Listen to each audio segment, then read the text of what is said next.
Hello again, and welcome back, everybody, to another edition of the Rural Report. I am your Rural 2IC, and we're going to do our continued coverage of the daily news headlines from around the world and here in the United States. This one might be a little bit of a short one. There was some significant things, but not as much as usual. Usually I have to fight and everything to condense as much as I can. But this time I actually have a little bit of room left over, surprisingly enough. So we're going to jump into it really quick. Thank you for everybody that joined the live stream last night. It was fun as always. Congratulations to all four winners. And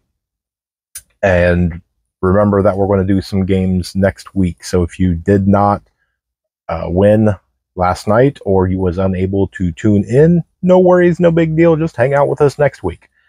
Same time, same place as always. And it'll be a lot of fun. But without further ado, let's jump right into this one.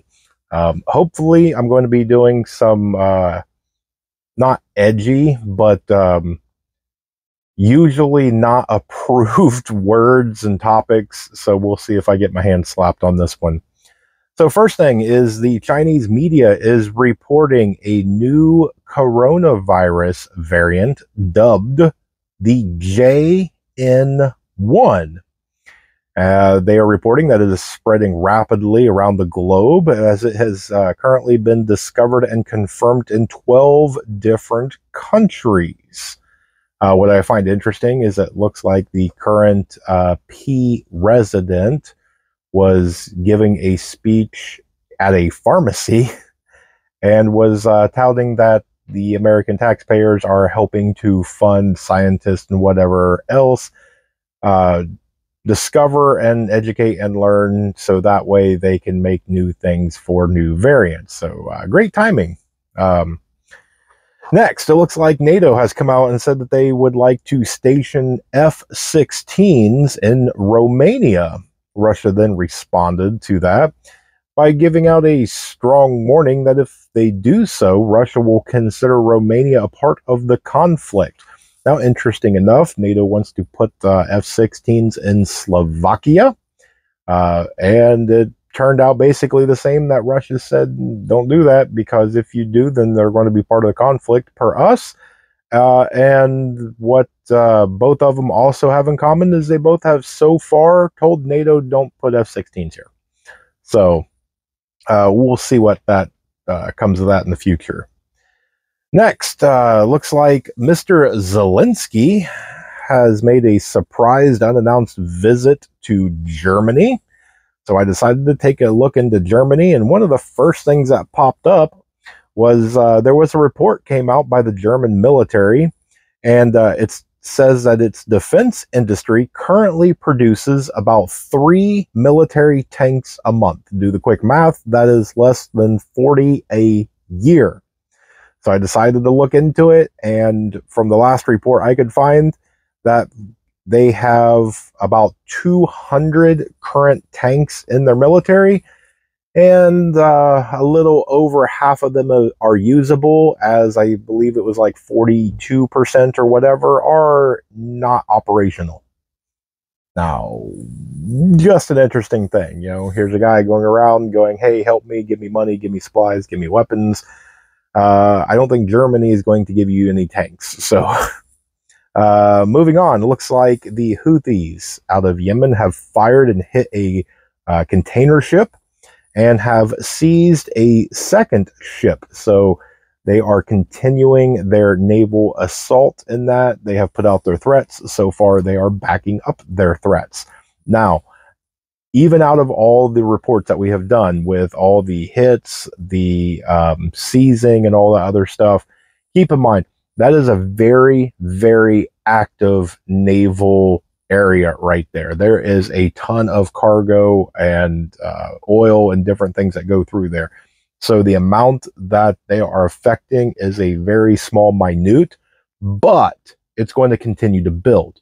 That is why a lot of these countries are jumping in, trying to send like escort ships or, you know, different things to try and minimize that, because if you get enough companies starting to not go through there, they refuse, you know, to do that passage, that's going to affect the movement of goods, because you're either going to fly it, which is very expensive because you can't take as much cargo. And so the cost of shipping that item goes through the roof. We all know that. You can either get it really cheap from a slow boat from China, or you can pay your left arm for next day air. And then even if it is on that slow boat, instead of going from here and cutting through the strait, now you have to go way down and dip. It's going to take a heck of a lot longer. It's a heck of a lot more fuel and different other things. So price is going to go up. Next, it looks like 3 suspects linked to the Houthis was detained in Germany. Another one was detained in the Netherlands. It looks like out of the report, they were allegedly planning some sort of terroristic attack. The articles were a little vague on everything. It looks like some intelligence found out about it, jumped into action, got them before anything went off. So if it's true that they were, good job to them. You foiled the plan, and people are safe. So we'll hope that that's the official narrative is true on that one. Next, the Romanian ambassador basically went and told NATO that a Russian drone crashed into Russian territory, or into Romanian territory. Let me do that again. A Russian drone crashed into Romanian lands. So they went back and forth, and the Romanian ambassador kind of went off on a angry little scolding Russia about how that's irresponsible and it's a major escalation and all this other, whatever. And rightfully so, it is irresponsible and different things like that. And then what I find interesting is at the very end said, and by the way, we find no credible evidence that they deliberately did this on purpose. Okay. Let's move on. So Al Jazeera quoted the Pentagon, and they said that the U.S. bases in Iraq and Syria, I noticed that they left off Jordan and some other places, so just in Iraq and Syria, are now officially at 97 attacks in less than 2 months. Do the math on that, you're looking at, 50 attacks a month. That's more than, almost 2 a day. So, and what have we done in response? It's one of those ones, if somebody pokes you and pokes you and pokes you, how many pokes does it take to get to the center of a Tootsie Pop? Apparently for us, it's a lot. So I would expect us to retaliate more than what we have. Maybe there's good reason behind it. I don't know, but we'll just sit back and wait. Real quick before I move into the local stuff, I've had a few of you send me some emails asking me some questions to update on news.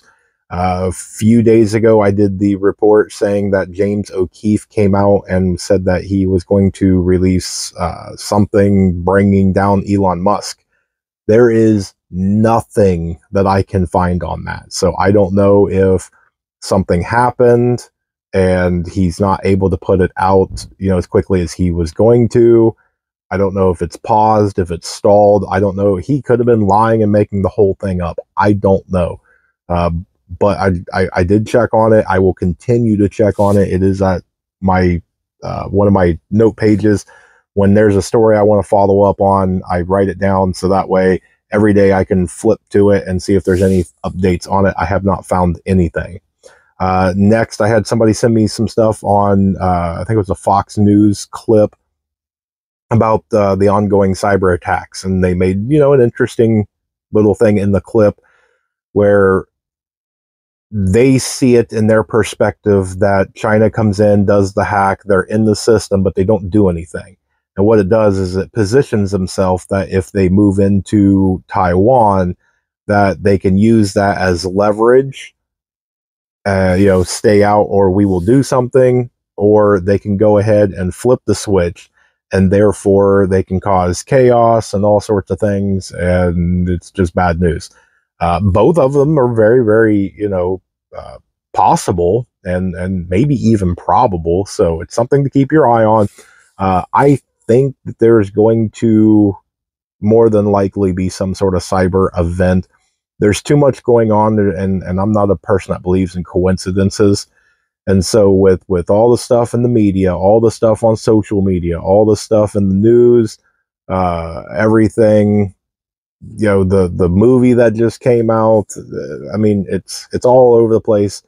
Whether it's predictive programming, whether it's just a new craze or whatever, you call it what you want. For me, it just elevates it. So, you know, cyber attacks was number 4 on my list. It's now moved up a couple of notches. So, I will probably do more videos on cyber attacks in the future, just FYI. Okay, let me do a couple of them here in the US, and brace yourselves for these because these might get a little weird. First, today, Congress did 3 things, one of which I approve of. 1, they voted to extend the FISA. Okay. Next, they voted that no president can withdraw from NATO without congressional approval. Lastly, they went ahead and went on holiday break with no aid packages for any foreign nation passed. All right. Next, and this might get me my slap on the wrist if the first story didn't. So for all of you people that, you know, eat meat and drive gas cars and all that, and you're bad for the environment, there's a new study out by a Dr. Nicholas Cowan. He is an atmospheric physicist from the UK. Say that 3 times fast. In his study that he released, he said that he found that humans exhale, and in that exhale breath, it contains levels of methane and nitrous oxide that contribute to global warming. Shame on you. Because you breathe out. Okay, let me shut the door here. Okay, let's move into the last one, and I'm going to post a little picture right here because I got to give credit where credit's due. If you guys remember Mr. Kevin Sorbo, I'm showing my age here, but Mr. Hercules himself posted this where it says, and I quote, "All I want for Christmas is for America to stop giving money to foreign countries." Amen, Mr. Sorbo. I hope you get your Christmas wish. All right, that's all I've got for you guys today. Looks like we did keep it relatively short. So with that, thank you guys so much for tuning in. Keep bringing in, you know, everything. If you guys want to contact me for any reason, you know how to do so.